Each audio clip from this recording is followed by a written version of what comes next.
revenons sur les propos de Pierre Moscovici, le ministre de l'économie, qui ce week-end a laissé entendre, dans le cadre des rencontres économiques d'Aix-en-Provence, qu'il pourrait envisager une hausse d'impôts en 2014 si la croissance n'était pas de retour. Alors, Édouard Dorian-Sipel, j'aurais une question. Est-ce que finalement, ce n'est pas le serpent qui se mord la queue? Est-ce qu'en augmentant les impôts, finalement, on va empêcher la croissance de revenir? Et puis, voilà, c'est le cercle infernal.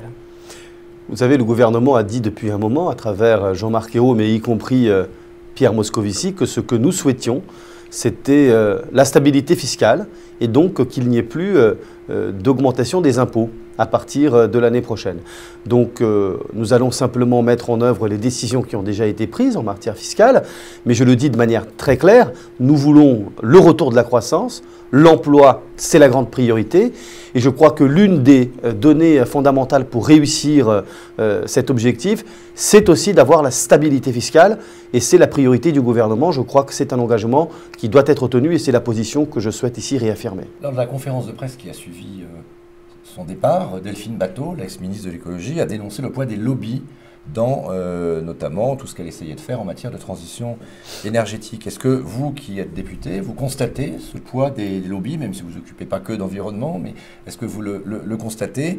Et est-ce que vous pensez qu'on peut finalement réformer, notamment dans ce sens de la transition énergétique, en France, alors que c'est vrai que les lobbies, enfin, en tout cas les industriels, eux, disent sur l'écologie, il faut aller le plus lentement possible? Les lobbies, ils existent. Ils sont de toutes sortes. Ils sont dans l'industrie comme dans les ONG.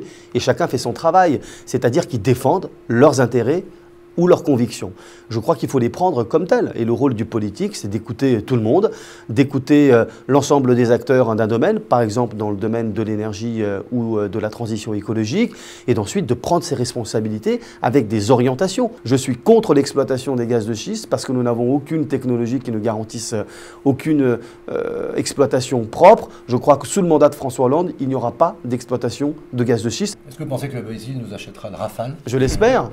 Je milite fort pour cela parce que nous avons déjà un partenariat stratégique qui est fort avec le Brésil. Nous avons, vous le savez, avec des CNS, notamment un partenariat avec des sous-marins, 4 sous-marins conventionnels que nous avons vendus au Brésil, avec un 4e à propulsion nucléaire, avec un partenariat et un transfert de technologie sans précédent. C'est un marché à plus de 8 milliards d'euros. Ça montre que nous pouvons faire des choses avec le Brésil, mais j'ai un message, à la fois pour les Français comme pour nos amis brésiliens. On n'est pas simplement des marchands d'avions.